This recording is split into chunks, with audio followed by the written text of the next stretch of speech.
এইখন পঢ়া এয়া এতিয়া আমি চেৰাপৰা পালোঁ। আপোনালোকে দেখিছে এয়া আগৰ ইয়াতে বাস কৰিছিল আমাৰ পামঘৰ আছিল আৰু এই পামঘৰত দেখিছে কি ধুনীয়াকৈ আপোনালোকে পামঘৰকেইটা এতিয়া বৰ্তমান ভাগি গৈছে। আজিকালি আমি ইয়াত থকা নহয় আৰু মোৰ লগত আহিছে মোৰ একদম ভতিজাটো, সিও আগতে ইয়াতেই আছিল।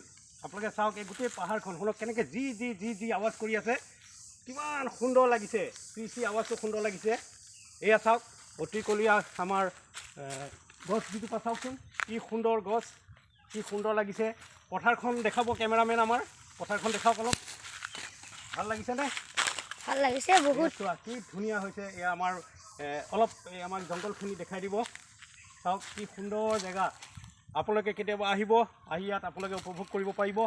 আৰু আজি আমি আহিছোঁ খালি ইয়াত আজি আমি কঁঠাল নিমহি, কঁঠালৰ মুচি খাম আমি আজি, কঁঠালৰ মুচি আৰু কি হ'ব তাৰ লগত ব্ৰইলাৰ মাংস আৰু কঁঠালৰ মুচি খাম। আৰু বেল আমি কি কৰিব লাগে, চ'ত মাহত বেল খাব লাগে।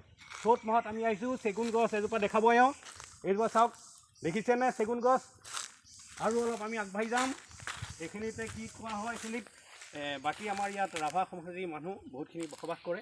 ৰাভাৰ মানুহ ইয়াত বহুত বসবাস কৰে। দেখিছে আপোনালোকক কিন্তু মই হেৰিখন দেখাব পৰা নাই, আপোনালোকে চাই থাকক। আৰু মোৰ চেনেলটো ভুৱন বৰা, চেনেলটো চাই থাকিব আৰু ভাল লাগিলে মাজে মাজে লাইক কৰি দিব। আপোনালোকৰ লাইক কৰি দিলে মনটো আমাৰ খুচি হৈ যায়, আৰু খুচি হ'লে আমি বহুত ভিডিঅ' বনাবলৈ বহুত খোজ পাওঁ, বহুত ফূৰ্তি লাগে। গতিকে আপোনালোকে যদি এনেধৰণে আমাক মাজে মাজে লাইক কৰিব, আমাৰ চেনেলটো ছাবস্ক্ৰাইব কৰিব আৰু শ্বেয়াৰ কৰিব। আজি ইমানতে, অলপ পিছত আৰু এটা ভিডিঅ' দিম। থেংক ইউ, ধন্যবাদ।